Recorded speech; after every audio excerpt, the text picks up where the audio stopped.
The crown prince stood motionless before the throne. The golden crown that had been crafted for generations of kings rested on a velvet cushion just a few steps away, waiting for him to claim it. Hundreds of nobles, generals, priests, and foreign dignitaries filled the grand hall, their eyes fixed upon the young man whose decision would shape the future of an entire kingdom. Outside the palace walls, thousands of anxious citizens gathered in silence. Inside, the air felt heavy enough to crush a man's spirit.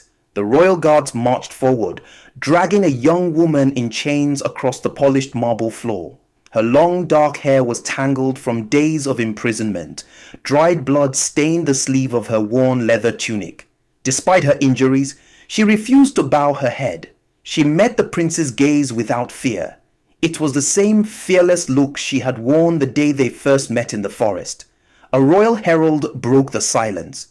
"Amara, daughter of Chief Hunter Tarek, you stand accused of conspiring against the crown, corrupting the heir to the throne, and bringing the kingdom to the edge of civil war." A murmur swept through the court. The nobles looked upon her with contempt. Some demanded her immediate execution. Others whispered that this was what happened when commoners forgot their place. Then came the words that changed everything. King Aldrin rose slowly from his throne. "Prince Kieran," he declared, his voice echoing through the chamber, "choose now." The king's expression revealed neither anger nor mercy. "You may claim the crown," he paused, "or you may save the woman you love." Gasps filled the hall. No one dared breathe.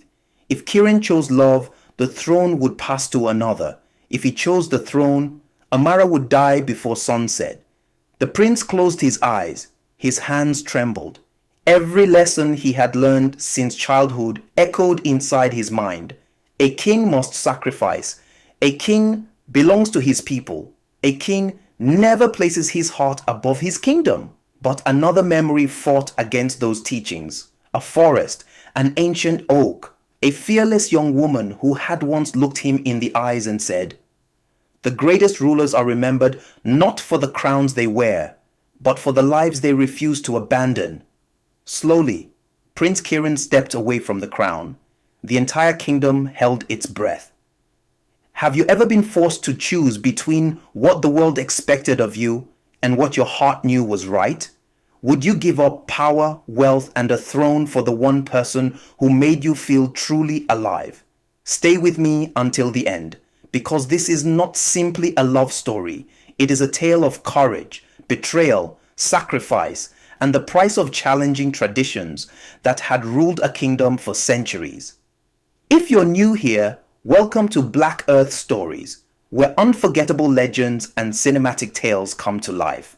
If stories like this are your kind of adventure, take a moment to subscribe and turn on notifications so you never miss the next journey. Now, let us return to the beginning, to the day destiny quietly entered the forest. Chapter 1.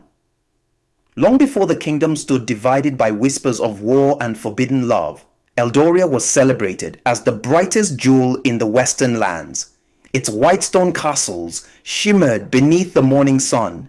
Its markets overflowed with silk, spices, and handcrafted treasures brought by merchants from distant kingdoms. Its people believed they lived under the protection of the gods themselves. Yet, beneath that prosperity lay wounds too old for most people to remember. Centuries earlier, before magnificent castles crowned the hills, the kingdom had survived only because of one group of people, the forest hunters. While kings fought for crowns and nobles argued over land, the hunters guarded the frontier where civilization ended and wilderness began. They fought wolves larger than horses. They tracked raiders before they reached innocent villages. They knew every river, every mountain path, every hidden danger beyond the kingdom's borders. Many died without recognition. Many more returned home carrying scars that never healed. When peace finally arrived, promises were made. The king of that era declared the hunters would forever be honored beside the crown. History had other plans. New generations forgot old sacrifices.